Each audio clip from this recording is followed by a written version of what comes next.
Nós saudamos a todos com a paz do Senhor Jesus. Estamos iniciando mais uma contribuição, mas antes de começarmos aqui não podemos deixar de lembrar da grandiosidade que nós tivemos neste feriado prolongado, seminários que vão ficar na história da igreja, que serviu de renovo, de restauração. Para nós aqui foi um grande avivamento para a nossa cidade. Estávamos envolvidos aqui desde a sexta-feira na limpeza, ajeitando as coisas, organizando, participando de todos os eventos para que pudéssemos estar assim, oferecendo aos participantes ali um ambiente adequado, um momento de espiritualidade para com o Senhor. Então somos muito gratos ao Senhor pela oportunidade de fazermos parte de tão grande obra. E sem mais delongas, estamos aqui iniciando. Eu resolvi fazer um slide, preparar, porque assim, não sei na igreja das irmãs, dos irmãos aí, mas na minha aqui eu tenho uma dificuldade muito grande com as senhoras em questão de... elas não têm dificuldade com o slide, né? E às vezes quando chega aos nossos seminários aqui, a gente acaba tendo algumas dificuldades que as irmãs acabam tendo medo de fazer o período do louvor, fazer período da palavra, porque não sabe trabalhar com slide, tem dificuldade e tudo mais. Eu particularmente, eu gosto do slide porque não sei pregar com slide, mas eu gosto do slide, porque a arte visual, ela ajuda muito no entendimento daquilo que está sendo pregado, daquilo que está sendo falado.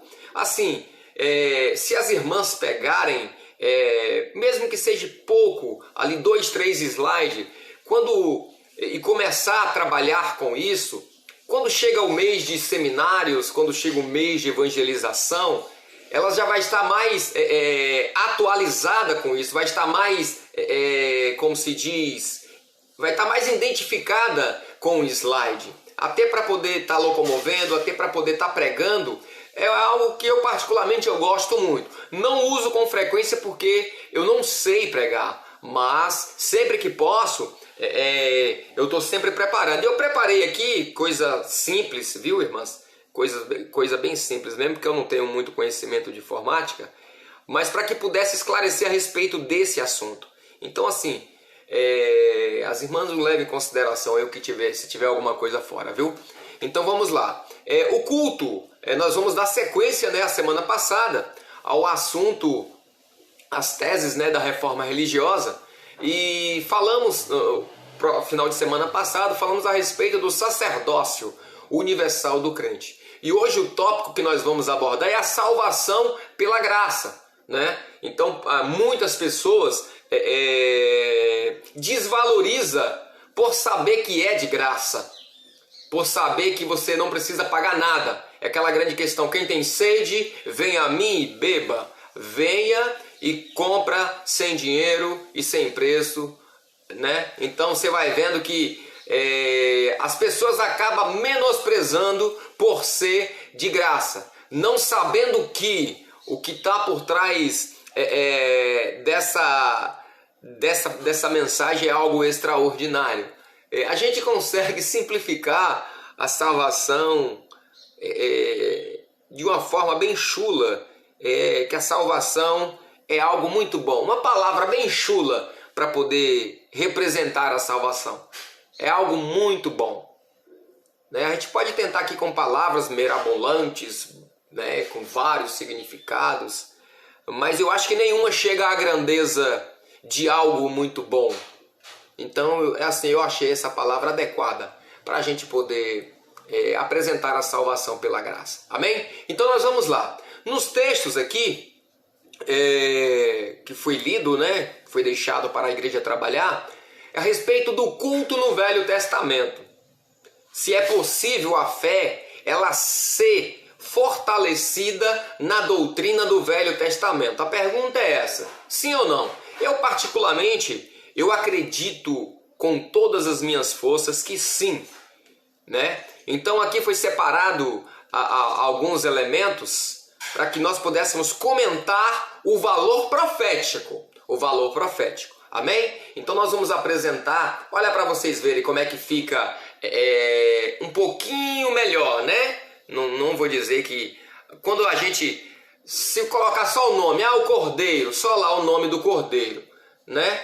O sacerdote, o templo, o dia de sábado, só o nome, às vezes quando você vai passar isso para a igreja, só com aquele papel na mão, a igreja não tem noção do que era realmente essas figuras. Mas quando você pega um slide, que você tem as figuras, né, com seus respectivos nomes, apresentando cada elemento, aqui as figuras dos elementos do culto no Velho Testamento, né? É a história. Então assim, a igreja fica mais fácil para ela poder entender isso. Fica mais fácil para ela poder entender as figuras, né? Então as figuras que nós separamos aqui, a figura do cordeiro, aí representando, a figura do templo, peguei uma figura bem bonitona também aí, para representar o templo, né? A figura do sacerdote, né? Peguei uma bem mais antiga, e peguei também o dia de descanso lá para eles, que era o dia de sábado, né? Então aqui nós vamos adentrar exatamente no profético. Então aqui são os 4 elementos históricos, né? Era composto, o culto no Velho Testamento era composto dessa forma, mas tinha também aqui a questão das famílias que subiam ao templo de ano em ano para fazer este culto, né? Aí já fica para uma outra parte aí. Então nós vamos para o que interessa. Vamos fazer a aplicação profética. E a primeira que nós iremos fazer, nós precisamos entender uma coisa a respeito de como a gente vai chegar a um profético de tudo isso aqui. A gente sabe que a palavra de Deus, ela é viva e eficaz. A gente às vezes pode até pecar e dizer que a Bíblia, ela é um livro comum, né? Mas o Josué, quando ele descreve ali, quando ele ia fazer as cerimônias, ele diz assim: não se aparte da tua boca o livro desta lei, antes medita nele de dia e noite, para que tenhas cuidado de fazer conforme tudo quanto nele está escrito, porque então farás prosperar o caminho e será bem sucedido. Então aqui a cerimônia ela tinha que ser lida, as leis, a palavra. Então assim, a Bíblia ela não é um livro comum. Ela não é. A Bíblia diz que lá em 2 Timóteo que toda a escritura ela é divinamente inspirada e proveitosa para ensinar, para redarguir, para corrigir e para instruir em justiça. Então era exatamente isso que Josué falou, era exatamente isso que o salmista também expressa: antes tem o seu prazer na lei do Senhor, e na sua lei medite de dia e de noite. Então assim, esses 4 elementos, o qual nós apresentamos no slide anterior, que é o cordeiro, o templo, o sacerdote e o sábado, aqui ele se resume em uma figura só, que é a figura da Bíblia. É a figura da Bíblia. Então, se a gente for pegar nas escrituras sagradas, né, a Bíblia ela não é um livro comum. Talvez algumas pessoas, por não ter acesso aos mistérios da palavra, se torna um livro qualquer, um livro comum, como um romance, ou seja lá o que for. E assim, quando é que a Bíblia se torna um livro comum? Quando eu pego ela e aplico de forma comum. Eu lembro de um cidadão, quando eu era mais novo, ele tinha uma namorada e as cartas que ele escrevia para ela eram inspiradas no livro de Cantares. Que diz ele que era um livro poético, tá, e tudo mais, mas o problema é dele. Então assim, quando eu pego a palavra, a Bíblia, e começo a aplicar em coisas comuns, e vis desta vida, ela se torna comum. Assim como eles pegam e levam para o campo da prosperidade, leva para isso, leva para aquilo outro, ela vai se tornar um livro comum. Mas a Bíblia diz que toda a Escritura é divinamente inspirada. Então assim, ele levou e plantou em um campo comum, no campo do seu interesse, na obra criadora. E o que a Bíblia diz? Que mesmo você aplicando dessa forma, ela serve para ensinar, para corrigir, para instruir, para prosperar, para tudo aqui. Ela fala exatamente desse poder que ela possui. Você entendeu?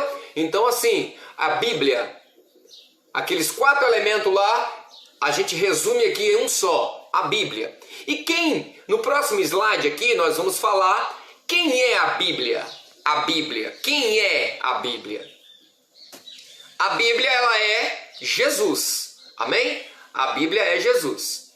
Então aqui nós podemos ver que a Bíblia fechada, no caso aqui do slide anterior, a Bíblia fechada, o que seria uma Bíblia fechada? É uma Bíblia sem revelação. Sabendo que ela mesmo instruiu o homem meditar naquilo que está escrito nela. Mas na maioria das vezes a gente só folheia, a gente só abre lá no culto 7h30 ou volta e meia para acompanhar uma leitura ou coisa parecida. Mas a gente não medita nela de dia e de noite. Nós não meditamos. Então se não se medita nela, ela não vai, é como se diz, o homem que tira dos seus tesouros coisas velhas e tudo mais, são homens que estão meditando, são homens que estão constantemente abrindo as escrituras e extraindo dela aquilo que é vida. Então, aqui nós podemos observar uma Bíblia aberta. Então, assim, esse abrir aqui não é aquela questão de pegar e abrir a Bíblia e deixar ela aberta em algum lugar. Porque esse abrir aqui é como se Jesus ele virou, para os irmãos entenderem aqui, o abrir, né, da Bíblia. Jesus virou e falou assim, olha, aquele que não comer da minha carne e não beber do meu sangue, não tem parte comigo. Amém? Olha só para vocês verem que coisa interessante. A carne está dentro ou fora do corpo? A carne está dentro, né? O sangue está dentro ou fora do corpo? Está dentro do corpo. Então assim, como que nós vamos comer? Jesus é a palavra, né? Se for pegar aqui no livro de Apocalipse. E este estava vestido de vestes tingida em sangue. E o nome pela qual se chama, não é se chamava, é pelo qual se chama, isso é agora, é hoje, atual, é profético, é a palavra de Deus. Então Jesus é a palavra. Nesse slide aqui fechado, é como se fosse Jesus histórico. É a história linda e maravilhosa do Senhor Jesus Cristo. Quantas pessoas amam as histórias de Jesus, que choram, se quebrantam. Mas a gente sabe que só amar as histórias não salva. Estamos falando de salvação pela graça. A única forma de alcançarmos a salvação é quando as Escrituras, ela é aberta. Pronto, a Escritura foi aberta. Então quando Jesus ele fala que aquele que não comesse de sua carne, não bebesse do seu sangue, ele estava apontando que ele seria aberto. Ele seria imolado. A família, quando trazia o cordeiro para o sacrifício no culto lá do Velho Testamento, o cordeiro vinha bonitinho aqui, da forma que está na imagem. Então assim, para você ter acesso ao sangue dele, que tinha que derramar o sangue, então tinha que imolar o cordeiro, tinha que matar o cordeiro, tinha que tirar o sangue do cordeiro. Então iniciou exatamente aí. Jesus foi imolado no momento em que ele sobe à cruz. Não foi no momento em que crucificaram ele. Não, a Bíblia diz que ele já sobe sangrando. As suas costas estavam deslaceradas. Ali é um momento, irmãos, que a gente pode afirmar através da fé que é o momento em que Jesus ele é imolado.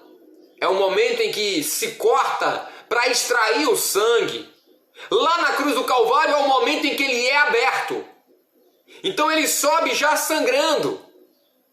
Então ali, por onde o sangue vai passando, irmãos, é algo extraordinário. Imagine aquela cruz, o madeiro, o sangue descendo e escorrendo sobre a vida do homem, que o madeiro representa o homem.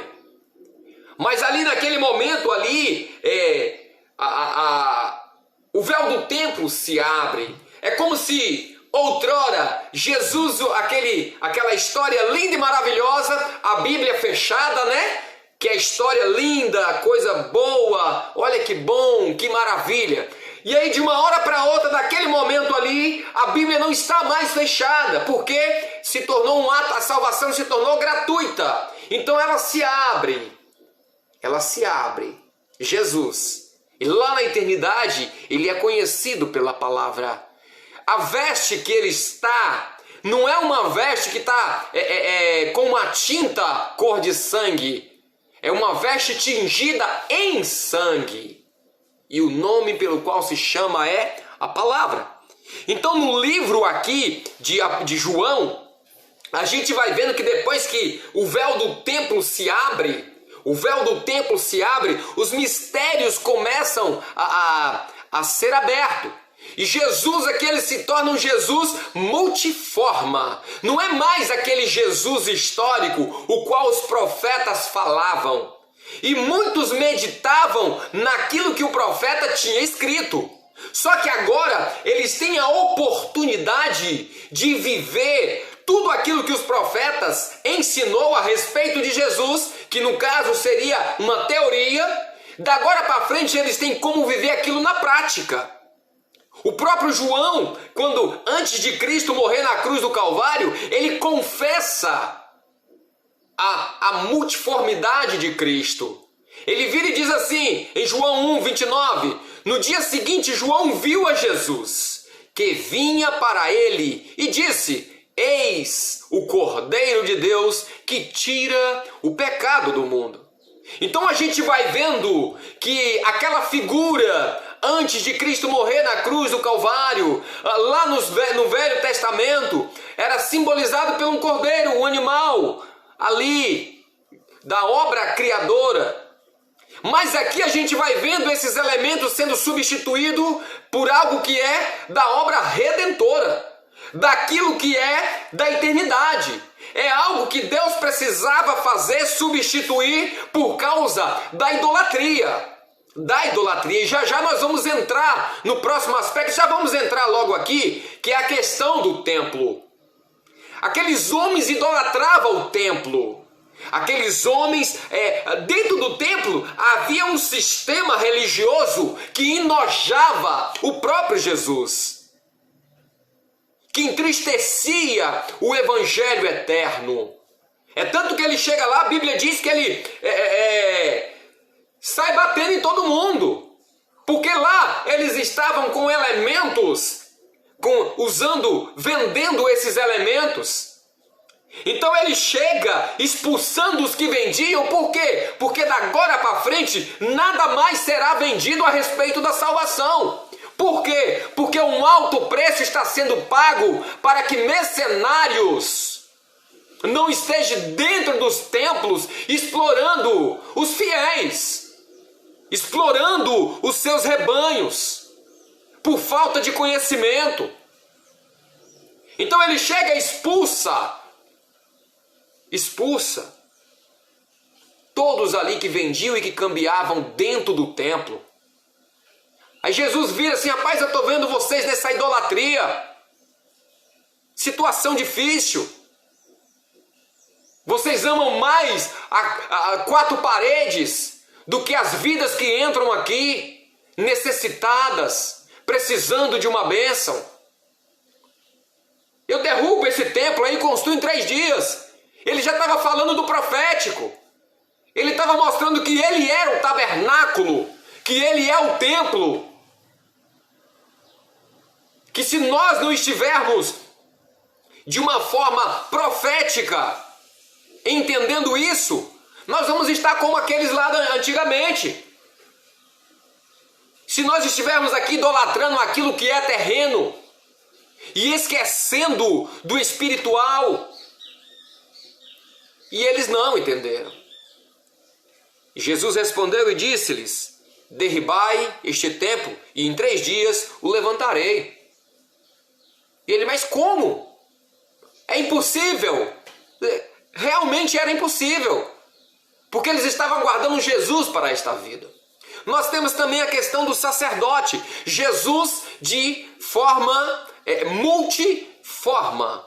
Jesus, ele é multiforma. Não podemos esquecer isso. Ele é a palavra de Deus. Ele é a palavra. Como sacerdote, visto que temos um grande sumo sacerdote, Jesus, o Filho de Deus, que penetrou nos céus, retenhamos firmemente a nossa confissão a Ele. Então ele já vai eliminando líderes, lobos, com pele de ovelha, que estava extorquindo, que estava vendendo o cordeiro ali dentro, que vendia o bezerro cevado, que vendia a pomba. Então o Senhor, ele tem um juízo, ele tem uma zorrague de cordéis. Então ele deixou claro aqui, irmãos, que o sumo não existirá mais sobre a face da terra sumo sacerdote. Pode haver sim os sacerdotes, agora o sumo não. O sumo é Cristo, é Ele que vai adentrar, é Ele que vai nos conceder. Foi Ele que abriu o véu do templo e nos mostrou que há vida além do véu. Embora às vezes na nossa pequenez, na nossa falta de conhecimento, nós não conseguimos entrar verdadeiramente no Santo dos Santos, mas nós temos um sumo sacerdote, que é Cristo, e que Ele vai estar sempre abrindo o véu do templo para aqueles que estão meditando na sua lei de dia e de noite. Isso é interessante. E temos aqui a figura do descanso, que era o dia de sábado, era o dia do descanso. E no livro de Mateus 12, versículo 8, diz que o Filho do Homem até do sábado ele é Senhor. Era um dia que ele separava para fazer caridade, para ir no hospital e dar o sopão. Era somente aquele dia.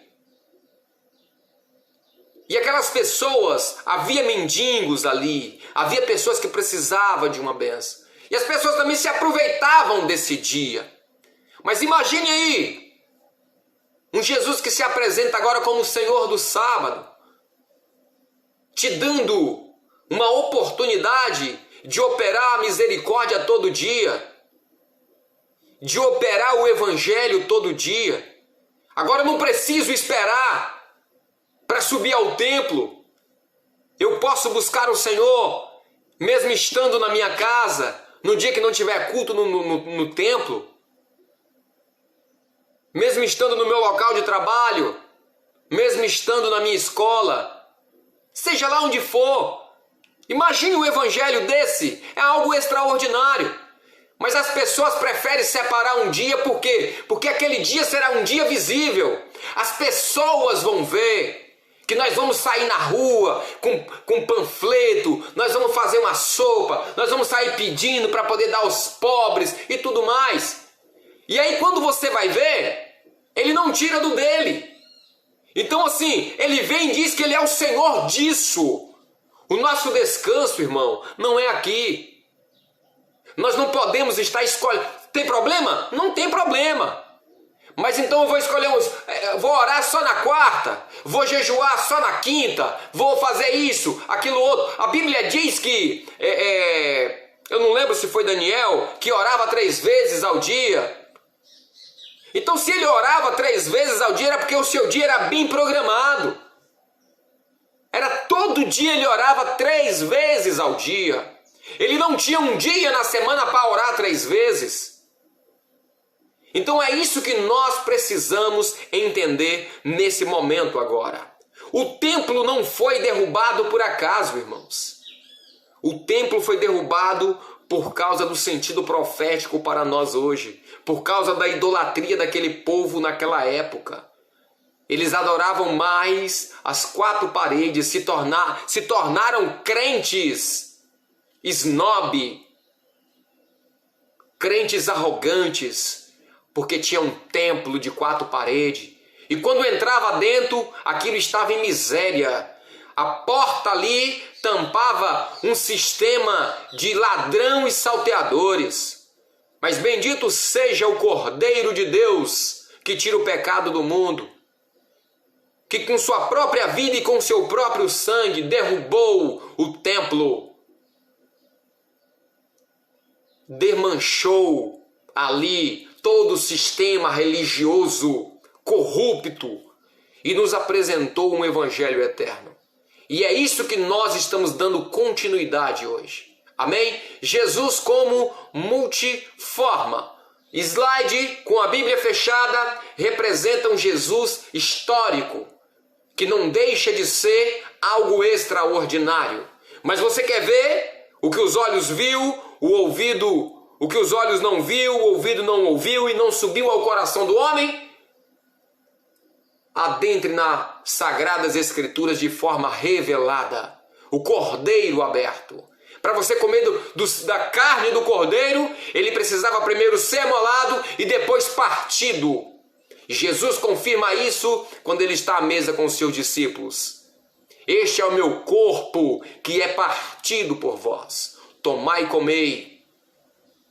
Amém? Que Deus possa abençoar todos que tiverem acesso a essa contribuição.